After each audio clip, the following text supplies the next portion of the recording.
غیر مسلموں کے ساتھ ہم لوگ آج برداشت والا معاملہ رکھے۔ آج کیا ہو گیا اصل میں ہمارے معاشرے میں غیر مسلم بولے تو ارے انہیں کافر ہے، انہیں ہمارا دشمن ہے، نعوذ باللہ یہ ہے وہ ہے، اس طرح کی باتیں ہیں، لیکن ایسا نہیں ہے۔ یاد رکھو ہر غیر مسلم ہمارا دشمن نہیں ہوتا، اور ہر ایک کے ساتھ دشمنی کرنے کی تعلیم قرآن نہیں دیتا۔ اگر آپ نکال کر دیکھیں گے سورہ ممتحنہ آیت نمبر 8، اللہ تعالیٰ یہاں پر کیا فرماتے ہیں، اس آیت کا ترجمہ رکھ دیتا ہوں۔ جن لوگوں نے تم سے دین کے بارے میں لڑائی نہیں لڑی اور تمہیں جلا وطن نہیں کیا، ان کے ساتھ سلوک احسان کرنے اور منصفانہ بھلے برتاؤ کرنے سے اللہ تعالیٰ تمہیں نہیں روکتا۔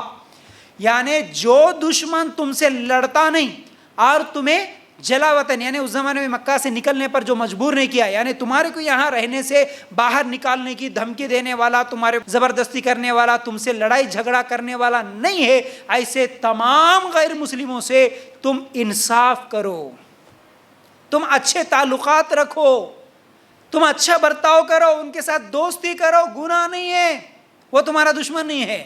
یہ اللہ تعالیٰ نے قرآن میں ہم لوگوں کو حکم دیا، کسی غیر مسلم کے ساتھ دشمنی نہیں ہو سکتی ہے، بلکہ ان کے ساتھ بھی انصاف کے ساتھ احسان کرتے ہوئے اچھے اخلاق کے ساتھ رہنا چاہیے۔ لیکن آج ہمارے معاشرے میں ہم دیکھتے ہیں کئی ایسے ان پڑھ جاہل، مطلب وہ دینی اعتبار سے ان پڑھ، دنیاوی اعتبار سے بہت پڑھے لکھے رہتے ہیں انہوں، لیکن ان پڑھ ایسے رہتے، گاڑیوں میں دیکھتے نا ہم لوگ، گاڑیوں پہ جاتے جاتے کسی کا اگر غیر مسلم کا تھوڑا سا دھکا لگ گیا یا تھوڑا سا کچھ تو بھی ہو گیا۔ وہ پرسوں یا حیدرآباد میں ایک 15 دن پہلے فل ٹرافک تھا ایک جگہ پر، میں جہاں پر گیا تھا وہاں پر ایک عورت، اچھا یہ غیر مسلموں کے معاملات میں مردوں سے زیادہ مسلمان عورتیں جو برقع پہن کے انہوں زیادہ اچھلتے، اصل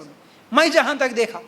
مرد سامنے گاڑی چلا رہا، پیچھے عورت بیٹھی ہوئی ہے، تھوڑا سا کیا ہے وہ گاڑی سامنے رکھا اور اس کو کیا ہے اس طرح گھور کے دیکھتے ہیں، وہیں پر لڑائی جھگڑا شروع کر کے، ادھر عورت ادھر مرد، کیا رے کیا دیکھ رہا رے، ارے ترے، اور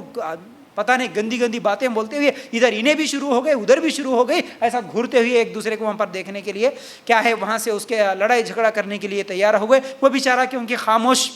شاید وہ نرم مزاج کا تھا یا نہیں تو ڈر گیا تھا، کیونکہ مسلمانوں کے اخلاق سے ڈر جاتے ہیں غیر مسلم، مسلمانوں کے علاقوں میں آ کے غیر مسلم ڈرتا ہے، مسلمانوں کے علاقوں میں ترکاری بیچنے کے لیے غیر مسلمان آج پسند نہیں کرتا، اکثر جگہ ایسا ہوتا نہیں بھائی، بہت بدماش قسم کے لوگ ہوتے ہیں، بہت برے اخلاق والے ہوتے ہیں۔ اور دکانوں میں بھی ہم دیکھتے ہیں نا، جتنے بھی کاروبار کرنے والے ہوتے ہیں وہ غیر مسلموں کے ساتھ کیسا برتاؤ کرتے، کیسے گالیاں دیتے، کیسے جھڑکتے ہیں ان کو، یہ غلط ہے۔ یہ ان کے ساتھ جو دشمنی کرنا، یہ بد اخلاقی کرنا، بلکہ یہ ہمارے دین کو بدنام کرنے کا سبب بن رہا ہے، بلکہ اس کے بدلے میں انہیں کیا کرتا، انہیں خاموش نہیں بیٹھتا، وہ اس کے علاقے میں کوئی مسلمان آئے تو انہیں بدلا لیتا، پھر یہ دشمنی بڑھ رہی ہے۔ ایسا نہیں ہونا تھا ہم کو۔ اصل میں مسلمان کے جب اخلاق اچھے ہوں گے جیسے ہمارے نبی صلی اللہ علیہ وسلم کے تھے، تو پھر یہ آپس میں جو ہندو مسلم یا پھر کسی بھی کافر غیر مسلم کے ساتھ جو آج اختلاف دشمنیاں ہے، ایسی نہیں ہوتے معاملات۔ یاد رکھو اب ہمارے نبی صلی اللہ علیہ وسلم کا معاملہ کیسا ہے، دیکھیے اللہ کے رسول صلی اللہ علیہ وسلم کے گھر میں جب بھی بکری ذبح ہوتی تو پوچھا، یعنی اللہ کے رسول صلی اللہ علیہ وسلم پوچھتے ہمارے یہودی ہمسائے کو بھی ہدیہ بھیجے یا نہیں بھیجے، صحیح بخاری کی روایت۔ اللہ کے رسول صلی اللہ علیہ وسلم کے بازو میں پڑوس میں جو یہودی رہتے تھے، اللہ کے رسول صلی اللہ علیہ وسلم پوچھتے تھے جب کبھی بھی بکری ذبح ہوتی تو ان کو بھیجے کہ نہیں بھیجے ہدیہ، غیر مسلم کو، یہودی کو اللہ کے رسول صلی اللہ علیہ وسلم گوشت بھیجتے تھے۔ پھر اسی طرح اللہ کے رسول صلی اللہ علیہ وسلم ایک یہودی لڑکے کی بیمار پرسی کو گئے، صحیح بخاری کی روایت ہے، جب بیمار ہوا تو بیمار پرسی کے لیے گئے۔ پھر اسی طرح عائشہ رضی اللہ تعالی عنہا نے یہودی عورت کو مالی تعاون کیا، مسند احمد کی روایت، مدد کرتی تھی عائشہ رضی اللہ تعالیٰ عنہ بھی۔ پھر اسی طرح یہودی کا جنازہ ایک مرتبہ جا رہا تھا، اللہ کے رسول صلی اللہ علیہ وسلم کھڑے ہو گئے، صحابہ نے پوچھا اللہ کے رسول صلی اللہ علیہ وسلم وہ تو یہودی ہے، تم کیوں کھڑے ہو گئے؟ اللہ کے رسول صلی اللہ علیہ وسلم نے فرمایا وہ یہودی ہوں گا لیکن انسان ہی تو ہے نا، اس کا جنازے کا بھی احترام کرتے تھے ہمارے نبی صلی اللہ علیہ وسلم۔ تو بہرحال ہم بھی کیا ہے آج لڑائیاں جھگڑے نہ کرتے ہوئے برداشت والا، صبر والا معاملہ، اچھے اخلاق والا معاملہ رکھتے تو پھر وہ جو آج ہمارا دشمن ہے وہ کل ہمارا دوست بن سکتا ہے۔ پھر اسی طرح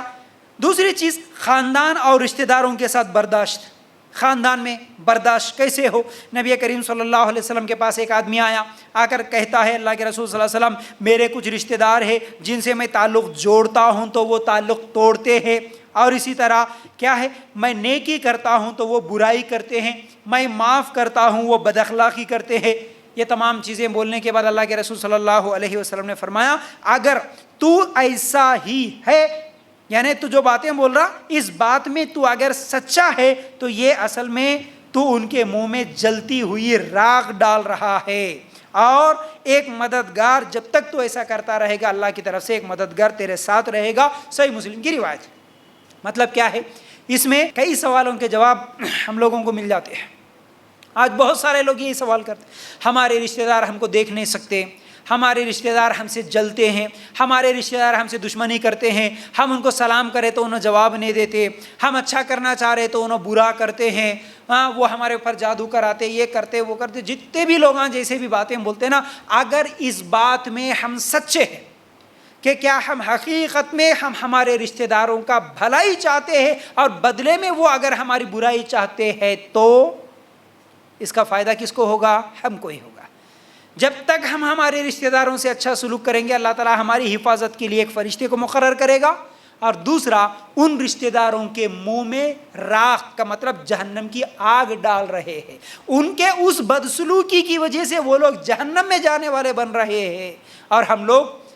اس نیکی کی وجہ سے جنت کے قریب ہوتے ہیں۔ تو یاد رکھو، بدلے میں اگر وہ برائی کرتے ہیں تو ہم بھی کیا کریں؟ برائی نہ کریں، ہم نیکی کریں۔ ٹھیک ہے، ہمارے پاس نیکی کرنے کا کیا ہے؟ ابھی طاقت نہیں رہی، ہم بہت نیکی کریں۔ بہت سارے لوگ بولتے نا بہت نیکی کرے، بہت سمجھائے، بہت برداشت کرے، اب ہم سے نہیں ہو رہا، اب ہم کیا کرنا؟ رشتہ توڑ دینا کیا؟ تعلقات توڑ دینا کیا؟ پھر وہ حدیث بھی یاد آتی، 3 دن سے سلام نہیں کرے تو کیا ہے وہ یہ بول کے جو حدیث ہے نا، تو وہ بھی یاد آتی، اب ہم کیا کریں؟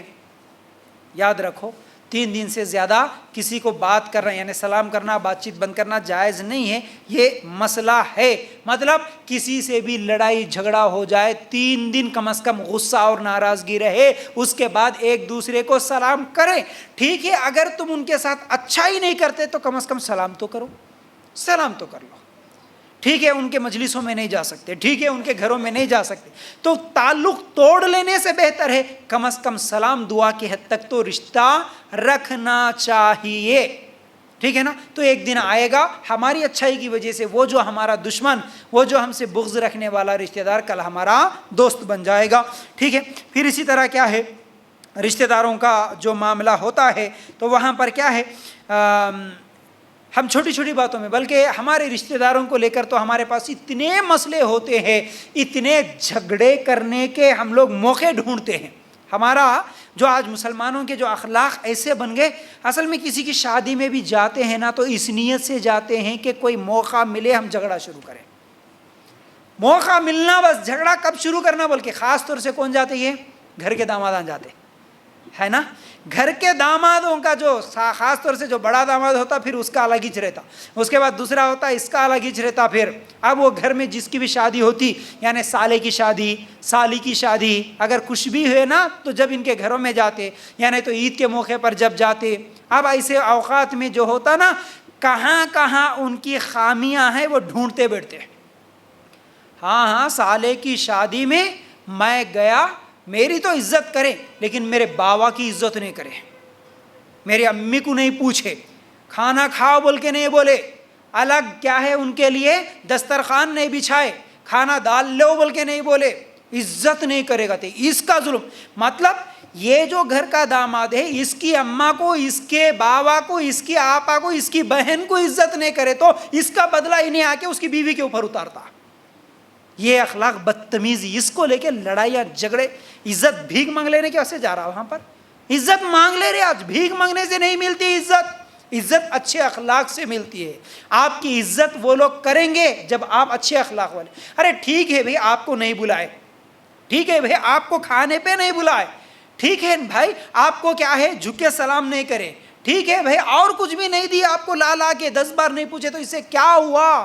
کیا تکلیف ہوئی آپ کو؟ یہ صرف سماج کا دیکھا دیکھی میں یہ سب چیزیں ذہن میں رکھ لے کے یہ لڑائی جھگڑا کرنے کی نیت سے جو لوگ جاتے ہیں نا، عین شادی کے موقع پر برابر دلہن گھر سے نکلتی بولتے سو اس وقت میں انہیں کچھ تو بھی لڑائی کر کے جھگڑا کریں گے، نکلتا اس میں سے اپنی بیوی کو لے کے زبردستی بیاگ ہو یہ لے کے ارے تورے ابے تورے بول دے کے کھانا پٹک دیتا، سالن پھینک دیتا، بیوی کو مارتا، آتی کی نہیں آئے تو ادرچ نہیں تو ادرچ، کیا کیا بول دیتے بھائی آج تماشا تماشا کر کے چلے جاتے. بدتمیز لوگ ہوتے ہیں, بد اخلاق لوگ ہوتے ہیں. یہ عزت بھیک مانگنے کی چیز نہیں ہوتی, یاد رکھو. صبر کرنا ہے, برداشت کرنا ہے, ٹھیک ہے بھائی. ان کی بد اخلاقی, کوئی جان بوجھ کر بھی آپ کے ساتھ بد اخلاقی کرے, کیا کریں, آپ صبر کر لیں اللہ کے لیے, اللہ آپ کو اس کا اجر دے گا نا. ٹھیک ہے, آپ کو کھانے پہ نہیں بلایا, کیا ہوا, آپ سب کے ساتھ ملے, کھانا کھا لیے, نکل کے آگے, ہو گیا نا. اللہ آپ کے برداشت کا, صبر کا بدلہ دیتا نا. یہ کسی کو یقین نہیں ہے اللہ میں صبر کرے تو میرے کو اچھا بدلہ دیتا, یہ نہیں ہے ذہن میں. دنیا میں بڑا پن دکھانا, کتنا لڑے تو اتنی عزت ملتی سمجھتے, کیا ہے ان کی کتنی بے عزتی ہو رہی سمجھ میں نہیں آتا اصل میں حقیقت میں. تو یاد رکھو, یہ رشتہ داروں کے ساتھ جو ہے نا, نہیں بلائے, نہیں کھلائے, نہیں ڈالے, سلام نہیں کرے, عزت نہیں کرے, اچھا نہیں دیکھے, یہ تمام چیزیں جو ہوتے نا یاد نہیں کرے, بیمار پرسی میں نہیں آئے, جلتے ہیں ہمارے سے, ہمارے چائے نہیں پلائے بول کے اس کے اوپر جھگڑا کرنے والے کتنے لوگ ہیں. چائے کو نہیں پوچھے جی, اس کے گھر کو گئے تو اتنا چائے کو نہیں پوچھے,